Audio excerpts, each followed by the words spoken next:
This video will cover how to create the tube mount.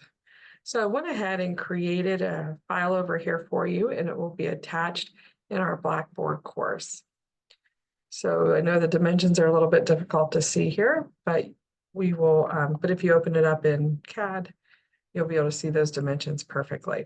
So let's go ahead and start with where I would begin this drawing.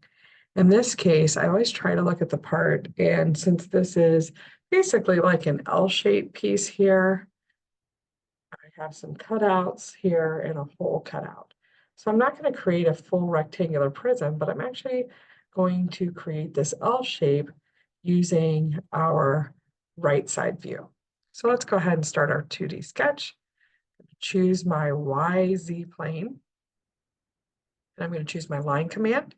And I'm going to start at the origin here. And the reason I'm starting at the origin is I'm selecting this location because you'll see when we extrude it, we're going to extrude it symmetrically to be able to utilize this center plane, but we don't have anything along this side that needs to be centered. So I can start my drawing right there on the origin location.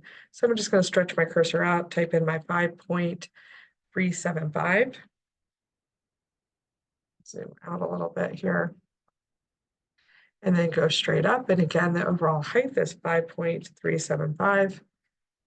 I know my next horizontal line by looking at the dimensions that are given to me as 1.25. My next line here, I could figure out what that measurement is because I have a measurement here. I'm not going to worry about it right now. I'm just going to bring my cursor straight down. And I know my next measurement right here is 3 inches from this line to this line here. So I'm just going to drag my cursor out, type in my 3. And again, I could go ahead and see these dimensions and add them, but I'm just going to practice doing the sketch mode without putting those dimensions in. So you'll see some of the dimensions I've already placed. Some of them I'm going to place here in a moment. So I'm going to go up to my dimensions command. And I know this plate, this horizontal line to this horizontal line is a height of right here. It tells us 1.75. Again, this is just to demonstrate that you can utilize your other components here to be able to create your dimensions if you miss them. And sometimes it's just easier, quicker, I shouldn't say easier, but quicker to put in dimensions after. And again, you can use this more like a sketch mode versus knowing the exact dimensions. So this measurement here is 0.375. Notice once I get this dimension in, everything is fully constrained. But I do want you to notice this time we have a curve.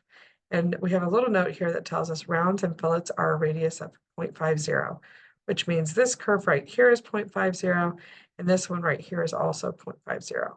But since this curve is not on our 2D plane here, this one is, we're going to put this one in. And we're going to modify this angle here by coming up to our modify window and choose, where's our, create window, just do our fillet here. And notice we already have a dimension of 0.125, that's just the default. And this is telling us the radius needs to be 0.50. So you need to always make sure that you change this measurement before you start doing your fillets here, okay? So we have our 0.50, and then we can just select our 2 lines to have our fillet there. So notice now we have that 1/2 inch radius. I'm going to finish my sketch. And again, I'm going to do my extrusion here. And I'm going to do this symmetrically because I'm going to use this center plane to be able to center this cutout here. So I'm going to go ahead and put in my measurement. It looks to me like it is 3.00.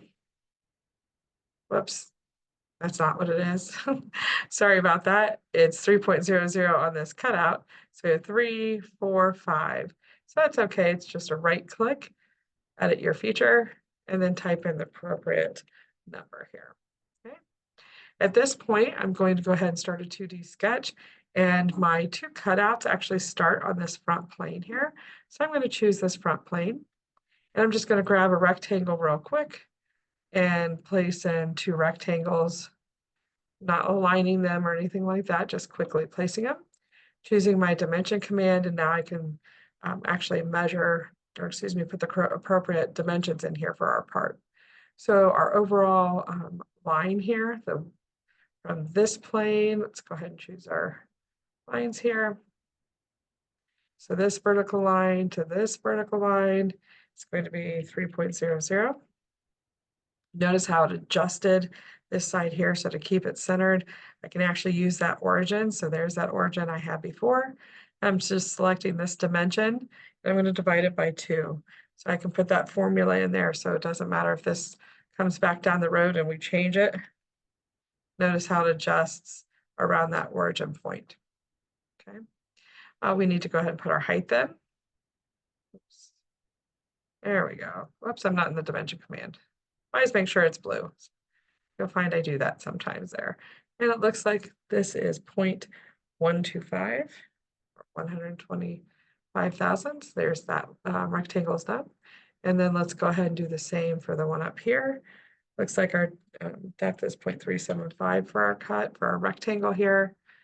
Let's go ahead and choose your overall size, which in this case is 2.50. So it's not as wide as this one down here. And again, I'm going to use my plane and my origin. Just divide this measurement by 2 and it'll always keep it centered.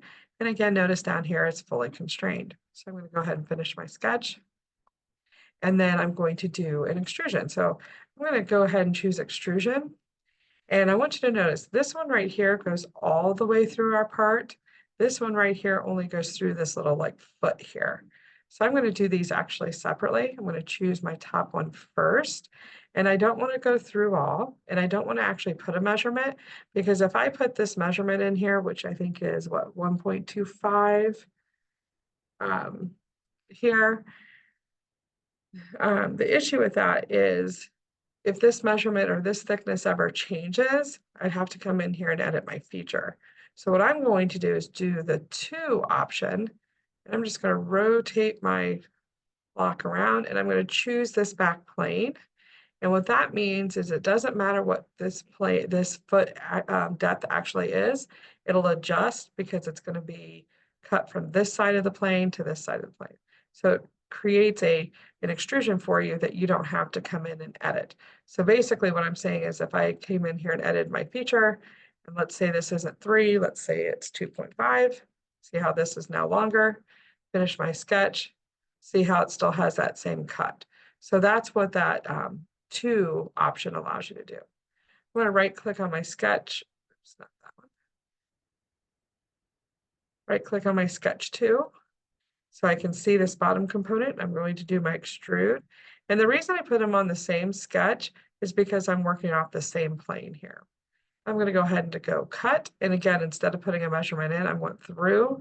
So it doesn't matter if this width here changes, it'll always go through our part. And select OK. And then just for cleanliness, I always turn my visibility off. My last thing that I'm going to do is come in here and do my 2D sketch. I'm going to select this top plane here.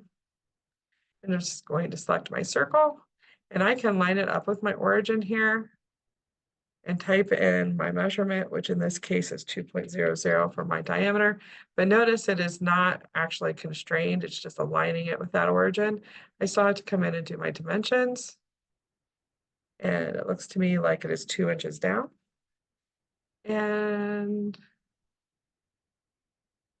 2.5 over. So the reason that's already set there is because I aligned it with my origin and that was halfway.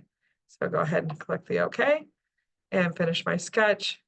And again, I'm going to extrude, do a cut option, and I want it to go through all.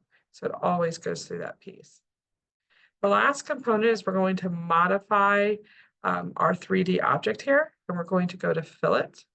And just like our fillet that we put in on the sketch, we have to set our radius of 0.5. Okay.